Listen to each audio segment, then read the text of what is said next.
Hello people, మీకు తెలుసా భూమి మీద ఒక ప్రదేశం ఉంది. అది మన దేశంలోనే, కానీ మనకు చాలా దూరంగా ఉంటుంది. అక్కడికి వెళ్లారంటే తిరిగి రావడం ఉండదు. అదే నార్త్ సెంటినల్ ఐలాండ్. అండమాన్ దీవులకు సరిగ్గా 5 కిలోమీటర్ల దూరంలో ఉంటుంది.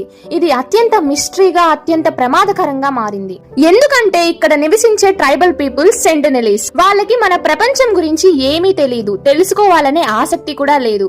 వందల ఏళ్లుగా వాళ్ళు ఒంటరిగానే జీవిస్తున్నారు. వాళ్ళకి టెక్నాలజీ తెలియదు, ఫోన్స్ అక్కర్లేదు, ఇంటర్నెట్ అర్థం కాదు, వైద్యం తెలియదు, భయం కూడా లేదు. ఎవరైనా వాళ్ళ దగ్గరకు వెళ్తే వాళ్ళకి వేరే ప్రపంచం నుంచి ముప్పు వచ్చిందనే అనిపిస్తుంది. వాళ్ళ దగ్గరికి ఎవరూ వెళ్ళకూడదు, వాళ్ళలోకి ఎవరూ జ్వరపడకూడదు. ఎందుకంటే వాళ్ళది ప్రిమిటివ్ ఇమ్యూనిటీ. బయట మనిషి వెళ్తే వాళ్ళకు జబ్బులు వస్తాయి, చచ్చిపోతారు. మనం ఒకవేళ అక్కడికి వెళ్తే వాళ్ళు మాట్లాడరు, ఏమీ అడగరు, సూటిగా బాణాలతో దాడి చేస్తారు.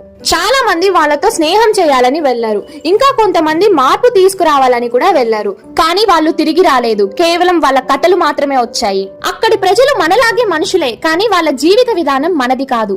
మనలాగే వారిని మార్చేయాలి అనుకోవడం ఒకప్పుడు గొప్ప ఆలోచన అనిపించొచ్చు, కానీ నిజానికి అది ఒక అహంకారం. వాళ్ళకి నిజంగా మన అవసరం ఏమైనా ఉంటే వాళ్లే మన దగ్గరికి వస్తారు. అంతవరకు మన బాధ్యత వాళ్ళను కాపాడడం. అందుకే మన ఇండియన్ గవర్నమెంట్ ఐలాండ్ కి ఎవరిని వెళ్ళనివ్వదు. అది వాళ్ళ ప్రాణాలకు, మన కర్తవ్యానికి రక్షణ. ఈ దీది మన జ్ఞానాన్ని పరీక్షించదు, మన మనస్సును పరీక్షిస్తుంది. ఎంటర్ అయ్యావంటే ఎగ్జిట్ ఉండకపోవచ్చు, కానీ రెస్పెక్ట్ మాత్రం ఉండాలి. వీడియో నచ్చితే లైక్ చేయండి. ఇంకా ఇలాంటి మోర్ ఇంట్రెస్టింగ్ ఇన్ఫర్మేషన్ కోసం ఛానల్ ని సబ్స్క్రైబ్ చేసుకోండి. See you all, bye by.